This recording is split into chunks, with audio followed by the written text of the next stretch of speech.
Hello friends, welcome back to KGC। हम continue करेंगे हमारा chapter 1 resources and development, class 10th की series है ये, और ये है हमारा पार्ट 2। पार्ट 1 हम लोग ऑलरेडी कंप्लीट कर चुके हैं। ठीक है, तो हम लोगों ने देखा था कि रिसोर्सेज कितने पार्ट्स में क्लासीफाइड है, नेचुरल और ह्यूमन, उसमें क्या क्या क्लासिफिकेशन है वो देखा था हमने। और हमने बेसिकली रिसोर्स की डेफिनीशन देखी थी कि व्हाट इज़ द रिसोर्स, उसकी क्या कैरेक्टरिस्टिक्स हैं, वो किस पे डिपेंड करता है। तो इतना पार्ट हम लोगों ने देखा था और अब हम लोग आगे बढ़ेंगे। उसके पहले please like share subscribe the channel और बेल आइकन को प्रेस कर दो एंड जिससे कि नोटिफिकेशन मिलता रहे। अब हम लोग देखेंगे टाइप्स ऑफ रिसोर्सेज, जो कि हम लोग ऑलरेडी क्लासिफिकेशन देख चुके हैं, बट ऑन द बेसिस हम लोग बेसिस पे देखेंगे कि अब कौन कौन से बेसिस पे डिवाइड हैं रिसोर्सेज। ठीक है, तो पहला है हमारा on the basis of origin. Origin means कहाँ से ये उत्पन्न होते हैं, कहाँ से ये पैदा होते हैं, कौन से रिसोर्सेज कहाँ से हमें मिलते हैं, ये हमें टाइप्स ऑफ ओरिजिन में देखना है, मतलब बेसिस ऑफ ओरिजिन में देखना है। तो इसमें दो तरीके के रिसोर्सेज होते हैं, बायोटिक एंड ए बायोटिक। ठीक है, तो बायोटिक रिसोर्सेज वो रिसोर्सेज होते हैं जो हमें बायोस्फीयर में मिलते हैं। व्हाट इज़ बायोस्फीयर, इसका वीडियो ऑलरेडी मैं डाल चुकी हूँ, डिस्क्रिप्शन में लिंक है, आप लोग प्लीज़ जाके उसको चेक करो। आपको बायोस्फीयर क्लियरली एक्सप्लेन्ड है वहाँ पे, आपको वहाँ समझ में आ जाएगा। ठीक है, तो बायोस्फीयर में जो चीज़ें हैं जो नेचुरली प्रेजेंट हैं वो हमारे बायोटिक रिसोर्सेज होते हैं। अब इसमें हमारा लाइव स्टॉक, ह्यूमन बी, तो कहीं भी टर्म अगर फ्लोरा आता है तो आप उसको प्लांट से रिलेट कर लेना, प्लांट्स से, ओके, और फोना आता है तो आप उसको एनिमल्स किंगडम से रिलेट कर लेना। ठीक है, ये वही मतलब है, उसका नेम साइंटिफिक है इसलिए यहाँ पे ऐसे दिया जाता है। फिशरीज, हमें पता है कि फिशेस जितनी भी हैं, ठीक है, मरीन में जितनी भी मरीन वाटर, मरीन रिसोर्सेज में जितनी भी फिशेज हैं वो फिशरीज हो जाएगा। लाइव स्टॉक में हमारा आ जाता है कैटल फार्मिंग, ठीक है, जिसमें ये हमारे क्या बोलते हैं काऊ, बफेलो, ठीक है, और ये सब आ जाते हैं, मतलब जितना भी पशुपालन है ये पूरा उसमें लाइव स्टॉक में आ जाता है। ए बायोटिक रिसोर्सेज क्या होते हैं? अब ये ए बायोटिक रिसोर्सेज जो है ये नॉन लिविंग थिंग्स से बने, ओके, नॉन लिविंग थिंग से जो रिसोर्सेज बने हैं ये ए बायोटिक। ए बायोटिक का मतलब ही वही है, ठीक है, जैसे रॉक्स एंड मेटल्स, ठीक है, रॉक हो गया, मेटल हो गया, वुड हो गया, ये सब क्या है? ए बायोटिक रिसोर्सेज हैं, क्योंकि ये नॉन लिविंग है। तो ये हमारे types of resources on the basis of origin हुए, कहाँ से उत्पन्न है, बायोटिक है या ए बायोटिक है। अब आता है on the basis of exhaustibility. Exhaustibility के बेसिस पे रिसोर्सेज कैसे क्लासीफाइड हैं? तो एग्जॉस्टिबिलिटी मतलब उनको आप कितने समय में यूज़ कर पा रहे हो, कब वो ख़त्म होंगे, तो इसमें हम लोगों ने देखा था, जो चार्ट हम लोगों ने फर्स्ट स्लाइड में देखा है और लास्ट वीडियो में भी देखा था, उसमें रिन्यूएबल एंड नॉन रिन्यूएबल दो तरीके के होते हैं on the basis of exhaustibility. ठीक है, तो एग्जॉस्टिबिलिटी में एक पहला है renewable resources. What are these renewable resources? ये वो रिसोर्सेज हैं जिनको आप रिन्यू कर सकते हो, बार बार आप इनको यूज़ कर सकते हो, रिप्रोड्यूस कर सकते हो, लाइक फिजिकल, केमिकल और मैकेनिकल प्रोसेसेस, इनसे आप उनको रिन्यू कर सकते हो। ये है रिन्यूएबल और रिप्लेनिशेबल रिसोर्सेज।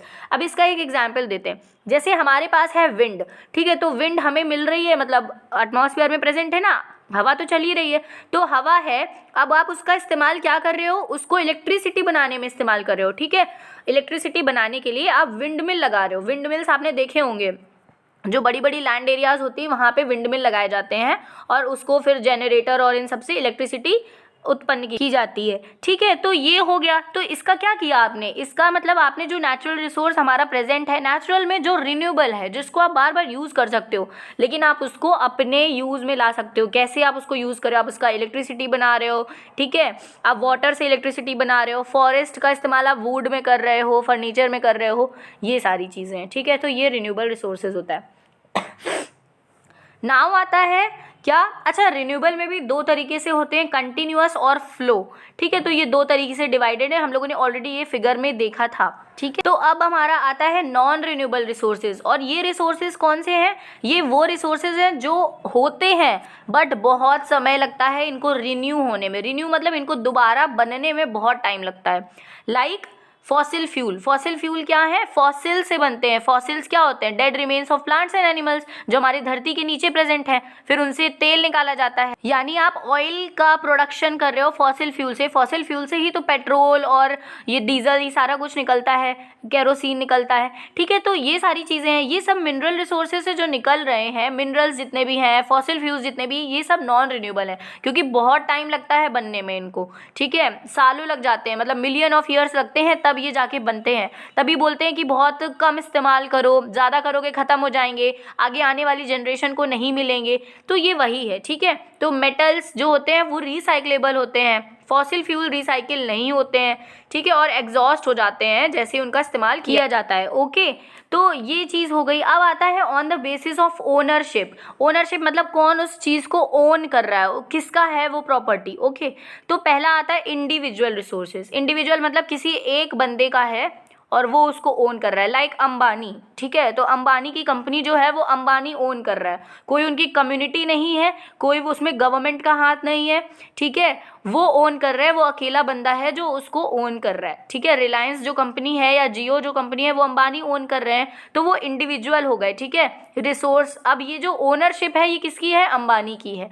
तो ये इंडिविजुअल रिसोर्सेज हैं, they are owned privately by individuals, ठीक है, इनको एक इंडिविजुअल प्राइवेटली ओन करता है।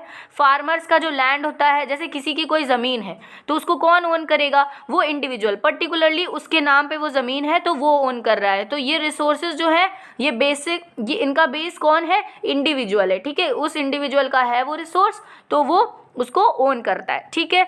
ऐसे किसी का घर है, वो भी उसका रिसोर्स है ना। रिसोर्स मतलब हमने देखा जो जिस चीज़ की कोई वैल्यू हो, जिस चीज़ का कोई इस्तेमाल कर रहा हो, वो रिसोर्स है, ठीक है। तो घर मेरा है, मैं ओन कर रहा हूँ, तो वो हमारा इंडिविजुअल रिसोर्स हो गया। Okay, now community owned. अब ये कम्युनिटी ओन्ड में कौन आता है, कम्युनिटी मतलब एक पूरी कम्युनिटी ओन कर रही है, ठीक है। जैसे कोई विलेज है तो उस वो विलेज में कोई इंडिविजुअल तो नहीं उसको ओन कर रहा होगा, बहुत सारे लोग रह रहे होंगे, तो वही है, ठीक है। जैसे कोई ग्राउंड है, ठीक है, तो उसको कोई कम्युनिटी ओन कर रही है, ठीक। कोई एनजीओ ले सकते हैं, कोई एनजीओ है तो वो पूरा एक कम्युनिटी बेस्ड है। उस एनजीओ का अगर किसी भी एनजीओ का नाम ले लो आप, तो उसको कौन ओन करता है, कोई एक सिंगल पर्सन नहीं हो सकता है, कम्युनिटी ओन करती हो। सो ठीक है, आपको समझ में आ गया होगा अब ये। अब आता है नेशनल रिसोर्सेज। नेशनल क्या है, जिसको गवर्नमेंट ओन कर रही है, कोई नेशनल पार्क है, कोई रोड है, कोई कैनाल है, कोई रेलवे लाइन है, मेट्रो है, इसको कौन ओन कर रहा है, गवर्नमेंट ओन कर रही है। तो ये हो गया हमारा नेशनल रिसोर्सेज, ठीक है। बाउंड्रीज हो गई, पॉलिटिकल बाउंड्रीज, ओशियानिक एरिया, ये सारी चीज़ें नेशनल होती हैं, ठीक है। अब आता है international resources. What are international, international resources वो होती हैं जो इंटरनेशनल इंस्टीट्यूशंस हैं, ठीक है, उनको कौन होल्ड कर रहा है, इंटरनेशनली कोई होल्ड कर रहा है। लाइक आप ये समझ लो जैसे माइक्रोसॉफ्ट है, ठीक है, माइक्रोसॉफ्ट की जो कंपनी है उसको कोई इंटरनेशनली बंदा ओन कर रहा है। आता वो इंडिविजुअल में भी है बट है तो वो इंटरनेशनल ना, वो इंडिया की कंपनी नहीं है। ओके, और एक ले सकते हो आप ओशियानिक रिसोर्सेज, ठीक है, जैसे इंडियन ओशियन हो गया। इंडियन ओशियन इंडिया के बिलो है इंडियन ओशियन, लेकिन सिर्फ क्या उसको इंडिया ओन करता है, नहीं, और भी सारी कंट्रीज़ हैं, ठीक है, वो ओन करती हैं। लाइक ऑस्ट्रेलिया भी है तो वो भी थोड़ा इंडियन ओशियन का पार्ट ओन करती होगी। तो ये इंटरनेशनल रिसोर्सेज हैं, ठीक है। तो अभी तक हमने दो पढ़े, एक पढ़ा on the basis of origin और दूसरा पढ़ा on the basis of ownership. अब हम लोग तीसरा पढ़ेंगे on the basis of status और डेवलपमेंट, ठीक है, कौन उसको डेवलप कर रहा है, ठीक है। तो पहला है पोटेंशियल रिसोर्सेज। ये वो रिसोर्सेज हैं जो एक जगह में पाए जाते हैं लेकिन यूटिलाइज नहीं किए जा सकते। लाइक जैसे राजस्थान और गुजरात जो रीजन है वो होता है कहाँ पे, वो ये वेस्टर्न पार्ट का रीजन है। अभी इसको मैप में देखते हैं हम लोग, बट यहाँ पे विंड और सोलर एनर्जी का डेवलपमेंट किया जा रहा है। पोटेंशियल बहुत है लेकिन उस तरीके से हम लोग डेवलप अभी तक नहीं कर पाए। पोटेंशियल क्यों है, क्योंकि कोस्टल एरियाज़ मान सकते हैं, कोस्टल एरियाज़ हैं, वेस्टर्न पार्ट है, हवा ज़्यादा तेज़ चलती है, ठीक है, तो समझ सकते हैं कि वहाँ पे ज़्यादा पोटेंशियल है। बट अभी तक हम लोग इतना कुछ सोलर या विंड एनर्जी या सोलर एनर्जी से लेके सोलर पैनल्स वगैरह में इतना कुछ डेवलप नहीं कर पाए हैं अभी मतलब हम लोगों ने गुजरात में सोलर प्लांट लगाया हुआ है, ओके, हम लोगों ने नहीं, गवर्नमेंट ने, ठीक है। तो आप समझ सकते हो कि ये पोटेंशियल रिसोर्सेज हैं तो पोटेंशियल तो बहुत है, बट अभी तक उतना यूटिलाइज नहीं हो पा रहा है। ठीक है, गुजरात देखिए और राजस्थान जो है ये यहाँ पे है, इंडिया का मैप ये है। ठीक है, बाउंड्री ये वेस्टर्न पार्ट है। ओके, सो अब आता है डेवलप्ड रिसोर्सेज। डेवलप्ड रिसोर्सेज कौन से रिसोर्सेज हैं? जिनको सर्वे किया जाता है, जिनकी क्वालिटी और क्वांटिटी को डिटरमाइन किया जाता है और देन यूटिलाइज किया जाता है। ठीक है, तो डेवलप्ड वो है जिनको आप पहले डिटरमाइन करते हो, जिनका सर्वे करते हो, फिर उसके बाद आप उनको यूटिलाइज कर रहे हो। ठीक है, तो इन रिसोर्सेज का जो डेवलपमेंट है वो टेक्नोलॉजी पे डिपेंड करता है और उनकी फीजिबिलिटी पे डिपेंड करता है। एग्जाम्पल कि आपके पास कोई रिसोर्स है लाइक इंटरनेट अवेलेबल है, लेकिन क्या सब लोग यूज़ कर पा रहे हैं? नहीं। कौन नहीं यूज़ कर पा रहा है? जिनको उसके बारे में नॉलेज नहीं है। जिनको नॉलेज है वो यूज़ कर पा रहे हैं। So this is developed resource. Okay, तो आप इसका एग्जांपल समझ सकते हो इंटरनेट। ठीक है, इंटरनेट ले सकते हो क्योंकि ये देखिए इसका टेक्नोलॉजी पे डिपेंड करता है, कौन सी टेक्नोलॉजी कहाँ तक पहुँच गई है, 4G है, 5G है, गाँवों तक पहुँची है या नहीं पहुँची है, कि सिर्फ शहरों तक ही सीमित है, तो ये डेवलप्ड है। ठीक है, तब ये डिसाइड होता है कि कौन कौन यूज कर पाएगा। और अब आता है stock. What is stock? Stock मतलब आप समझ सकते हो, स्टॉक होता है जैसे फार्मर्स क्या करते हैं, खेती करते हैं और क्रॉप्स जब हो जाती है, कल्टीवेट हो जाती है, तब वो उसका स्टॉक बना लेते हैं। ठीक है, फिर उसको बाद में मार्केट तक सप्लाई होता है। तो स्टॉक मतलब वो है जो मटेरियल्स एनवायरनमेंट में है, ह्यूमन नीड्स को सेटिस्फाई कर रहे हैं, लेकिन ह्यूमन क्या कर रहा है, उसके पास टेक्नोलॉजी ही नहीं है कि उसको एक्सेस कर पाए। ठीक है, तो ये स्टॉक का काम हो गया। स्टॉक में आप ये समझते हो कलेक्शन कर रहे हो आप सब्सटेंसेस का। ठीक है, लेकिन आपके पास टेक्नोलॉजी नहीं है कि आप उसको इस्तेमाल कर पाओ। ठीक है, ये स्टॉक हो गया। अब जैसे एग्जाम्पल दिया है आपकी बुक में वाटर। ठीक है, तो वाटर किससे किससे बना है? हाइड्रोजन और ऑक्सीजन। केमिस्ट्री में आपने पढ़ा होगा कि वाटर जो है वो H2 और O2 से मिलके बना है और इसको हम लोग यूज़ कर सकते हैं। ठीक है, तो हाइड्रोजन एक रिच सोर्स ऑफ एनर्जी है। ठीक है, बट इतनी एडवांस टेक्नोलॉजी नहीं है कि हम उसका पर्पस जान पाएँ कि हाइड्रोजन का क्या क्या इस्तेमाल हो सकता है। एक आपको एग्जाम्पल देती हूँ मैं कि ग्रीन हाइड्रोजन का इस टाइम बहुत ज़्यादा उपयोग किया जा रहा है। Why? Because to save environment from carbon dioxide. इससे क्या होता है कि इसका हाइड्रोजन का ब्लेंडिंग कर देते हैं LPG और PNG जितनी भी हैं, ठीक है, नेचुरल गैस से। सो उसको इस्तेमाल कर सकते हैं हम लोग एज अ पेट्रोल और इनके मतलब उसमें इस्तेमाल कर सकते हैं। मतलब पेट्रोल को ना इस्तेमाल करके आप ग्रीन हाइड्रोजन का इस्तेमाल कर सकते हो। तो ये चीज़ देखिए बाद में अब पता चल रही है। अगर ये पहले पता होती तो पानी तो कब से अवेलेबल है, हाइड्रोजन तो कब से अवेलेबल है। तो ये चीज़ टेक्नोलॉजी का लैक होने के कारण चीज़ें नहीं पता चल पाती। स्टॉक तो है बट आप उसको यूटिलाइज नहीं कर पा रहे हो क्योंकि आपके पास टेक्नोलॉजी ही नहीं है। ठीक है, अब आता है रिजर्व्स। तो देखिए स्टॉक और रिजर्व्स में थोड़ा सा अंतर होता है क्योंकि रिजर्व्स जो हैं वो सबसेट होता है स्टॉक का। ठीक है, सबसेट मतलब सबसेट जैसे उसके अंदर ही आता है। स्टॉक एक बड़ा सा कैटेगरी है, रिजर्व्स उसका छोटा सा पार्ट है। ठीक है, which can be put into use with the help of existing technical know-how but their use has not been started। अब उनका टेक्नोलॉजी तो पता है कि इनको कैसे निकाला जाएगा, क्या यूज़ किया जाएगा, पर अभी तक उसको यूज़ नहीं करना जान पाए हैं। ये रिजर्व्स है। तो बहुत माइनर सा डिफरेंस है, रिजर्व्स और स्टॉक में डिफरेंशिएट में आ सकता है। तो आप लोग इसको याद कर लीजिएगा कि रिजर्व्स क्या है, स्टॉक क्या है, क्या डिफरेंस है। ठीक है, बिकॉज आ सकता है एग्जाम में, ये इंपॉर्टेंट है। ठीक है, अब ये क्या है, these can be use for meeting future requirements. तो रिजर्व जैसे गोल्ड के रिजर्व्स हैं, ठीक है, और स्टील, ठीक है, ये सब निकाला जाता है ना, मिनरल रिजर्व्स हैं। ठीक है, तो रिजर्व्स हैं, निकाला जाता है, बट पता भी है कैसे निकालना है, क्या क्या इस्तेमाल होगा, बट अभी तक उसको यूज़ नहीं कर रहे हैं। गोल्ड में तो अभी हम लोग यूज़ कर रहे हैं, बट ऐसा एग्जाम्पल आप ले सकते हो।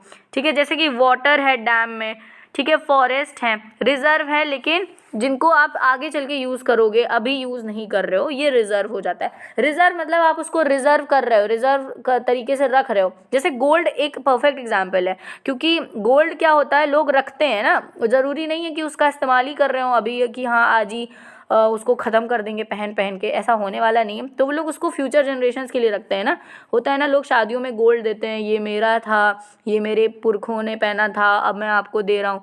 तो ये वही है। इसको आप रिजर्व की एक छोटा सा एग्जाम्पल ले सकते हो। लिखना नहीं है ये पेपर में आपको, पर ये पता होना चाहिए कि रिजर्व क्या है, जस्ट बिकॉज आपको डिफरेंस पता होना चाहिए स्टॉक और रिजर्व का, बस। ठीक है, तो दैट्स इट। अब आ जाते हैं डेवलपमेंट ऑफ रिसोर्सेज में। तो रिसोर्सेज को डेवलप कैसे किया जाता है?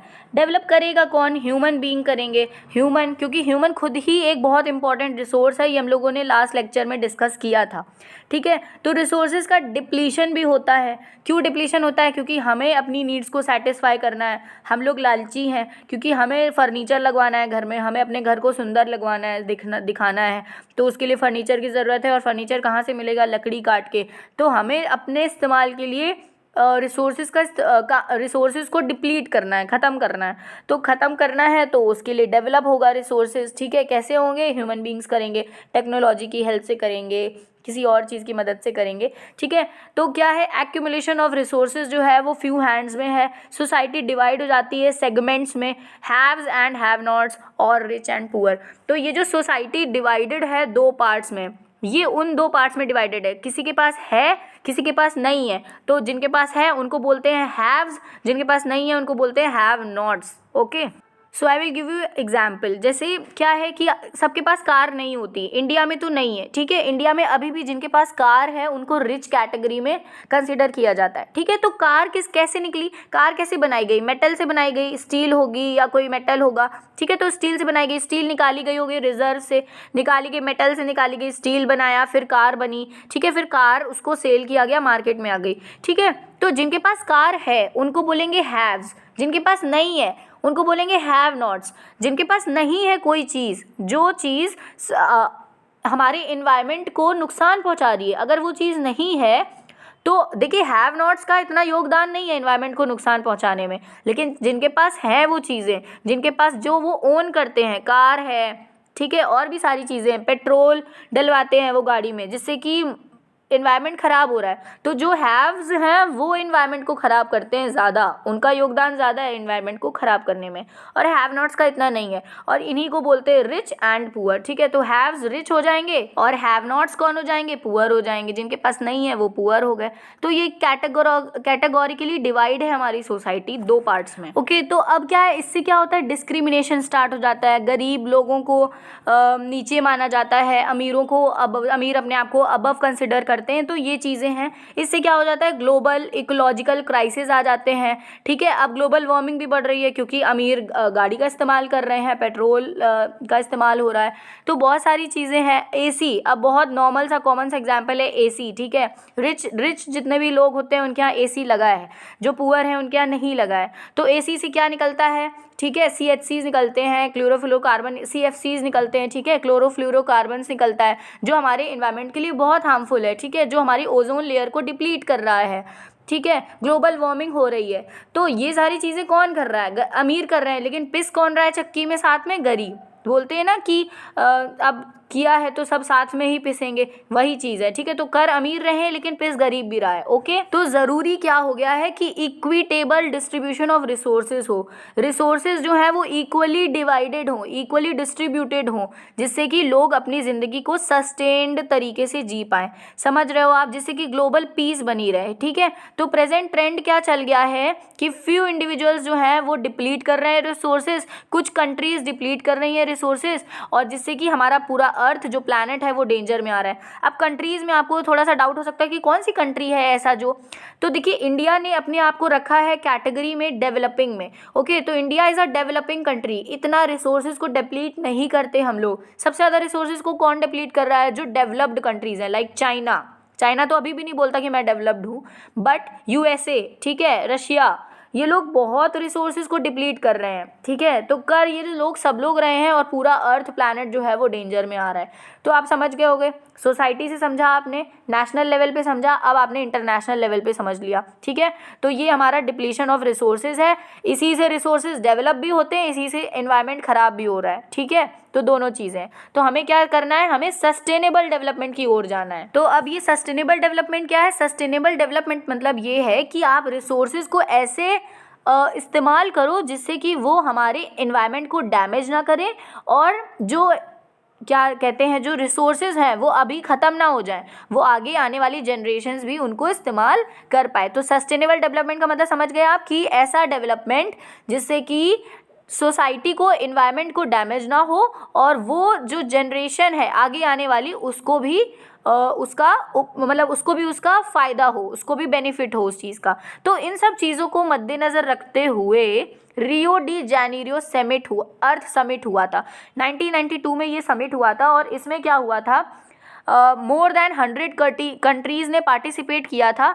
ब्राज़ील में ये समिट हुआ था और इसमें इन्वायरमेंट को ध्यान में रखते हुए इन्वायरमेंटल प्रोटेक्शन और सोशो इकोनॉमिक डेवलपमेंट से लेके कुछ बातें समझाई गई थी, किसको, ये सारी 100 कंट्रीज़ को। और इनसे एक एग्रीमेंट साइन करवाया गया था कि आप लोग क्या करोगे, इन्वायरमेंट को प्रोटेक्ट करोगे और ऐसा कोई डेवलपमेंट नहीं करोगे जिससे कि इन्वायरमेंट हार्म हो, और अगर ऐसा होता है तो आपको उसके प्रोटेक्शन में भी काम करना होगा। ओके, तो ये रियो डी जेनेरियो समिट का डेट आप याद रखो, 1992 में हुआ था, ब्राज़ील में समिट हुआ था। ठीक है, तो आपको ये समझ में आ गया कि क्या है ये रियो डी जेनेरियो समिट। इसमें ग्लोबल क्लाइमेटिक चेंज और बायोलॉजिकल डाइवर्सिटी को प्रोटेक्ट करने के लिए भी बहुत सारे लीडर्स ने पार्टिसिपेट किया और इसको साइन किया गया।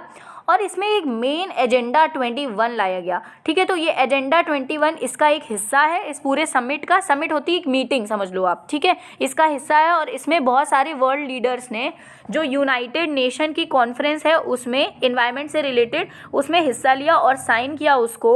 और उन्होंने इस एजेंडा का मोटो ये रखा कि वो डैमेज, एनवायरमेंटल कोई भी डैमेज हो, पॉवर्टी, डिसीज़ और ये ग्लोबल कोऑपरेशन के साथ चलते हुए कॉमन इंटरेस्ट को ध्यान में रखते हुए, कॉमन इंटरेस्ट मतलब सबका इंटरेस्ट इसी में रहेगा कि पॉवर्टी को कैसे ख़त्म किया जाए, पॉवर्टी मतलब गरीबी को कैसे ख़त्म किया जाए, डिसीजेस से कैसे फाइट किया जाए, इन्वायरमेंटल डैमेज को कैसे ख़त्म किया जाए। और इनका मेन मोटो ये था, लास्ट में इसका ऑब्जेक्टिव लिखा है, ऑब्जेक्टिव मीन्स एम क्या था, मोटो क्या था इसका, ये था कि लोकल गवर्नमेंट जो है ना वो भी इसमें पार्ट लेगी। ठीक है, लोकल गवर्नमेंट यानी पंचायती राज इंस्टीट्यूशंस, हमारी पंचायत, हमारी स्टेट गवर्नमेंट, हमारा नेशनल जो यूनियन गवर्नमेंट है, ये सब इसमें हिस्सा लेंगी और इस चीज़ को बढ़ावा देंगी कि हमें एनवायरनमेंट को प्रोटेक्ट करना है, गरीबी को हटाना है एंड कोऑपरेशन के साथ वर्क करना है, क्योंकि डेवलपमेंट भी ज़रूरी है और एनवायरनमेंट को डैमेज भी नहीं करना है। तो इसके लिए बहुत सारे स्टेप्स लिए गए।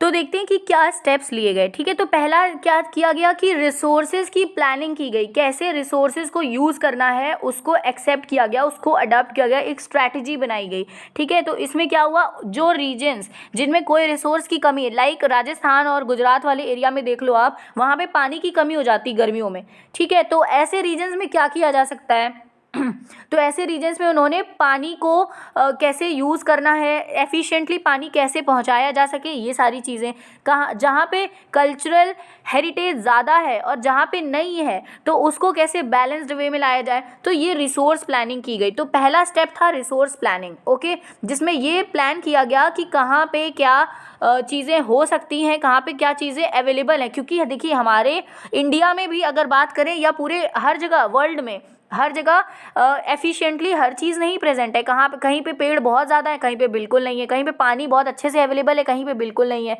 ठीक है, तो ये सारी चीज़ें हैं, तो इसके लिए रिसोर्स प्लानिंग करना बहुत ज़रूरी था क्योंकि डिस्पैरिटी बहुत है।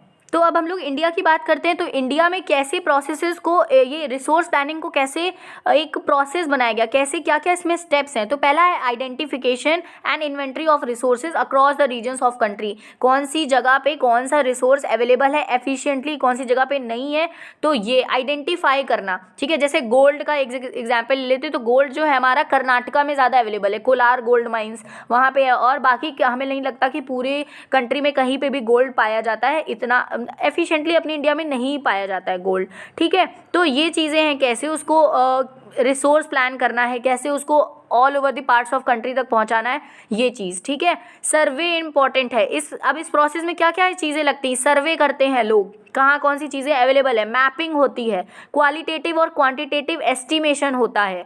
ठीक है, और फिर स्ट्रक्चर प्लान किया जाता है कि कैसे क्या करना है। ठीक है, तो ये सेकेंड स्टेप हो गया प्लानिंग का स्ट्रक्चर। तो इसके लिए किसी भी अगर जगह का डेवलपमेंट करना है तो वहाँ पे रिसोर्सेज होने चाहिए और इसके लिए रिसोर्स प्लानिंग होती है। ठीक है, रिसोर्स प्लानिंग करना बहुत इंपॉर्टेंट है क्योंकि इससे ही बैलेंस्ड वे में आप डेवलपमेंट और इन्वायरमेंट को बिना हार्म पहुँचाए हुए, हार्म तो हो ही रहा है बट उसको कम कैसे करा जा सकता है ये डिसाइड हो सकता है, ये प्लान हो सकता है, ये स्ट्रैटेजी बनाई जा सकती है। ठीक है, क्योंकि कोलोनाइजेशन की जो हिस्ट्री है वो ये रिवील करती है कि अट्रैक्शन ऑफ फॉरेन इन्वेडर्स क्या था, कि इंडिया में बहुत सारे रिसोर्सेज अवेलेबल हैं और इंडिया को आके लूटो, तो वो लोग लूट के चले गए और बिना किसी रिसोर्स प्लानिंग के इंडिया में रिसोर्सेज का डिप्लीशन हो गया, ख़त्म हो गए रिसोर्सेज।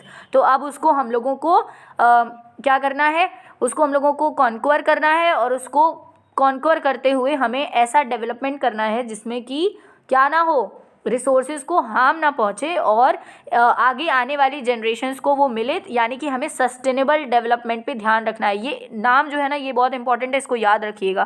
कंजर्वेशन ऑफ फॉरेस्ट करते हैं, ठीक है, फॉरेस्ट को लेके बहुत सारे कंजर्वेशन मेथड्स हैं, ठीक है। तो बोलते हैं कि फॉरेस्ट कट रहे हैं तो आप साथ साथ पेड़ भी लगाते जाइए जिससे कि आने वाले 10 सालों में 20 सालों में वो एक अच्छा सा बड़ा सा पेड़ हो जाए और फॉरेस्ट का कवर जो है वो कम ना हो, ठीक है, आगे आने वाली पीढ़ी उसको इस्तेमाल कर पाए, ठीक है। तो इससे क्या होता है,